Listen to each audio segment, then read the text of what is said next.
ನಮ್ಮ ದೇವರು ಕರ್ತನಾದ ಯೇಸು ಕ್ರಿಸ್ತನ ನಾಮದಲ್ಲಿ ಅನುದಿನದ ಆಹಾರ ಪ್ರಿಯರಿಗೆ ಪ್ರೀತಿಯ ಶುಭಾಶಯಗಳು. 2025 ಫೆಬ್ರವರಿ ತಿಂಗಳ 19ನೇ ತಾರೀಕಿನ ಬುಧವಾರದ ದೇವರ ವಾಕ್ಯವು, ಬಾಗಿ ಪೂಜಿಸಿ. ಈಗ ಓ ಕರ್ತನೆ, ನೀನು ನನಗೆ ಕೊಟ್ಟ ಭೂಮಿಯ ಪ್ರಥಮ ಫಲಗಳನ್ನು ನಾನು ತಂದಿದ್ದೇನೆ. ಈಗೋ ನಾನು ಅದನ್ನು ನಿನ್ನ ದೇವರಾದ ಕರ್ತನ ಮುಂದೆ ಇಟ್ಟು ನಿನ್ನ ದೇವರಾದ ಕರ್ತನ ಮುಂದೆ ಆರಾಧಿಸಬೇಕು. ಧರ್ಮೋಪದೇಶ ಕಾಂಡ 26:10. ನಮ್ಮದು ಸ್ವಾಭಾವಿಕವಾಗಿ ಧರ್ಮನಿಷ್ಠೆಯ ಕಡೆಗೆ ಒಲವು ಹೊಂದಿರುವ ರಾಷ್ಟ್ರ. ಅದು ದೇವರೆಂದು ಪರಿಗಣಿಸುವವರನ್ನು ಪೂಜಿಸುವ ರಾಷ್ಟ್ರ. ದೇವಾಲಯವಿಲ್ಲದ ಪಟ್ಟಣದಲ್ಲಿ ವಾಸಿಸಬೇಡ ಮತ್ತು ದೇವಾಲಯದಲ್ಲಿ ಆರಾಧಿಸುವುದು ಒಳ್ಳೆಯದು. ಇನ್ನಂತಹ ನಾಣ್ಣುಡಿಗಳು ಈ ಆಧ್ಯಾತ್ಮಿಕ ಪರಂಪರೆಯನ್ನು ಪ್ರತಿಬಿಂಬಿಸುತ್ತವೆ. ಆದರೂ ಅನೇಕರು ನಿಜವಾದ ದೇವರನ್ನು ಹುಡುಕುತ್ತಾ ಆತನ ಉಪಸ್ಥಿತಿಯ ಅರಿವಿಲ್ಲದೆ ಗುರಿಯಿಲ್ಲದೆ ಅಲೆದಾಡುತ್ತಾರೆ.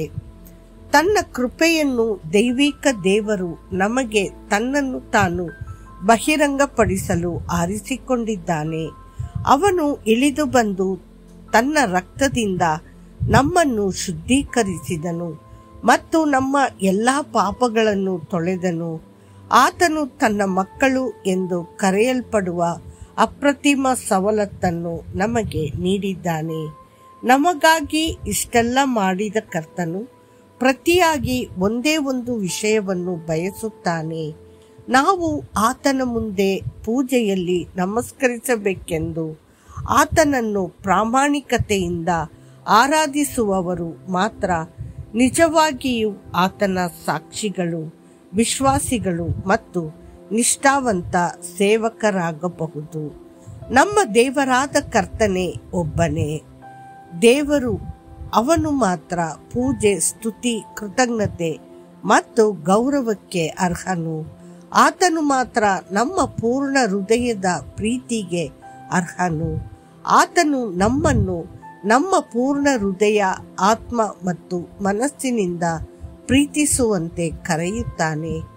ಇದಕ್ಕಾಗಿಯೇ ರಾಜನಾದ ದಾವೀದನು, ಓ ಬನ್ನಿ ನಾವು ಆರಾಧಿಸೋಣ ಮತ್ತು ನಮಸ್ಕರಿಸೋಣ, ನಮ್ಮ ಸೃಷ್ಟಿಕರ್ತನಾದ ಕರ್ತನ ಮುಂದೆ ನಾವು ಮಂಡಿಯೂರೋಣ, ಯಾಕೆಂದರೆ ಆತನು ನಮ್ಮ ದೇವರು ಮತ್ತು ನಾವು ಆತನ ಹುಲ್ಲುಗಾವಲಿನ ಜನರು ಮತ್ತು ಆತನ ಕೈಯ ಕುರಿಗಳು. ಕೀರ್ತನೆಗಳು 95:6 ಮತ್ತು 7 ಎಂದು ಘೋಷಿಸಿದನು. ಬಾಗಿ ಮತ್ತು ಮೊಣಕಾಲು ಬಾಗುವುದು ಎಂಬ ಪದಗಳು ಆರಾಧಿಸುವಾಗ ನಾವು ಹೊಂದಿರಬೇಕಾದ ನಮ್ರತೆಯನ್ನು ಸೂಚಿಸುತ್ತವೆ.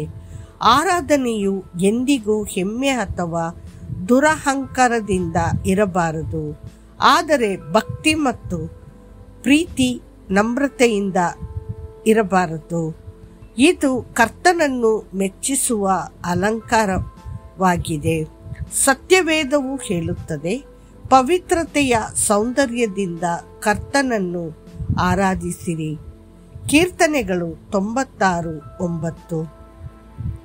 ಇತ್ತೀಚಿನ ಅಧ್ಯಯನವು ತ್ವರಿತ ಬೆಳವಣಿಗೆಯನ್ನು ಅನುಭವಿಸಿದ ಸಭೆಗಳನ್ನು ಪರಿಶೀಲಿಸಿತು. ಆರಾಧನೆಗೆ ಆದ್ಯತೆ ನೀಡುವ ಸಭೆಗಳು ಕರ್ತನನ್ನು ಆತ್ಮ ಮತ್ತು ಸತ್ಯದಲ್ಲಿ ಆರಾಧಿಸುವವರು ಅಭಿವೃದ್ಧಿ ಹೊಂದಿದರು ಮತ್ತು ಗುಣಿಸಿದರು ಎಂದು ಸಂಶೋಧನೆಗಳು ಬಹಿರಂಗಪಡಿಸಿದವು. ದೇವರ ಮಕ್ಕಳೇ, ಆರಾಧಿಸುವ ಸಭೆಗಳು ಬೆಳೆಯುತ್ತವೆ.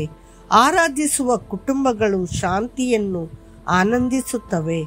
ಆರಾಧಿಸುವ ಪ್ರಾರ್ಥನೆ ಗುಂಪುಗಳು ಆತ್ಮಗಳನ್ನು ಕ್ರಿಸ್ತನ ಬಳಿಗೆ ತರುತ್ತವೆ, ಏಕೆಂದರೆ ಆರಾಧನೆಯ ದೇವರು ಆತನನ್ನು ಆರಾಧಿಸುವವರ ನಡುವೆ ವಾಸಿಸುತ್ತಾನೆ. ನಾವು ನಮಸ್ಕರಿಸೋಣ, ನಮ್ಮನ್ನು ತಗ್ಗಿಸಿಕೊಳ್ಳೋಣ ಮತ್ತು ನಮ್ಮ ಪೂರ್ಣ ಹೃದಯದಿಂದ ಕರ್ತನನ್ನು ಆರಾಧಿಸೋಣ. ಮತ್ತಷ್ಟು ಹೆಚ್ಚಿನ ಧ್ಯಾನಕ್ಕಾಗಿ ಆದ್ದರಿಂದ ಸಹೋದರರೇ, ದೇವರ ಕರುಣೆಯಿಂದ ನಾನು ನಿಮ್ಮನ್ನು ಬೇಡಿಕೊಳ್ಳುತ್ತೇನೆ. ನೀವು ನಿಮ್ಮ ದೇಹಗಳನ್ನು ಪವಿತ್ರವೂ ದೇವರಿಗೆ ಸ್ವೀಕಾರಾರ್ಹವೂ ಆದ ಜೀವಂತ ಯಜ್ಞವಾಗಿ ಅರ್ಪಿಸಿರಿ. ಅದು ನಿಮ್ಮ ನ್ಯಾಯಯುತ ಸೇವೆಯಾಗಿದೆ. ರೋಮಾಪುರದವರಿಗೆ 12:1. ಕರ್ತನು ನಿಮ್ಮನ್ನು ಆಶೀರ್ವದಿಸಲಿ. ಆಮೇನ್.